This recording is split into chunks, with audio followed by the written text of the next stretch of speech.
Hello everyone. Now we have to focus determination of interest rate.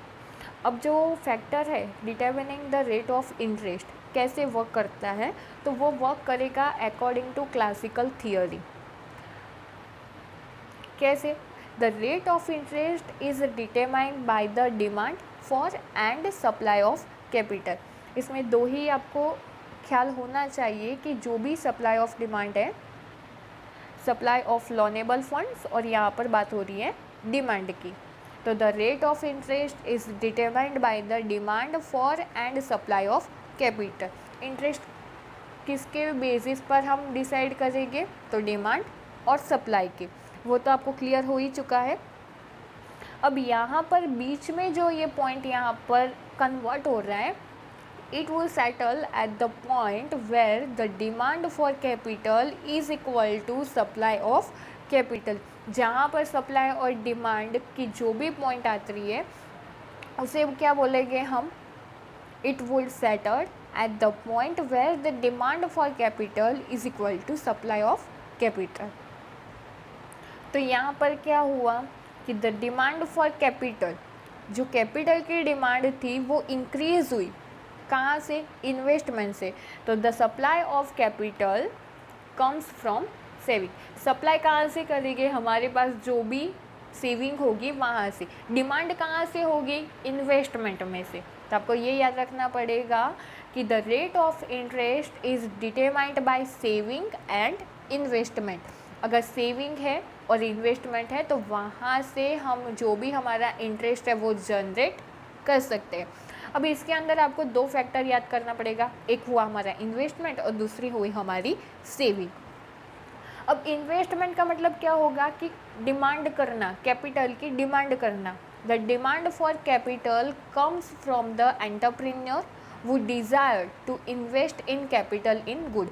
Investment का मतलब क्या होगा कि ऐसा कोई भी एंटरप्रेन्योर जिसे अपनी कैपिटल इन्वेस्ट करनी है या इन्वेस्ट करना चाहता है. किसके लिए? Capital goods are demanded because of they can be use to produce more of consumer good and generate more income. यहाँ पर हमने दो फैक्टर की बात की, इन्वेस्टमेंट और सेविंग. इन्वेस्टमेंट मतलब कि डिमांड किसके लिए करेंगे हम? कैपिटल के लिए. कौन करता है कैपिटल इन्वेस्ट? एंटरप्रेन्योर करेगा. क्यों करता है? तो ज़्यादा से ज़्यादा कंज्यूमर डिमांड करे उसकी प्रोडक्ट की और वो ज़्यादा से ज़्यादा प्रॉफिट अर्न करे इनकम की वजह से. तो यहाँ पर क्या होगा? उसकी जो कैपिटल गुड्स की वजह से उसकी जो रेवेन्यू प्रोडक्टिविटी है वो भी हाई होगी. तो ये हुआ हमारा इन्वेस्टमेंट का टॉपिक. दूसरी है हमारी टॉपिक सेविंग की. सेविंग का मतलब क्या होगा? सप्लाई करना, सप्लाई ऑफ कैपिटल. इन्वेस्टमेंट मतलब डिमांड ऑफ कैपिटल, कि कैपिटल की जहाँ पर डिमांड है वहाँ पर कैपिटल इन्वेस्ट करो.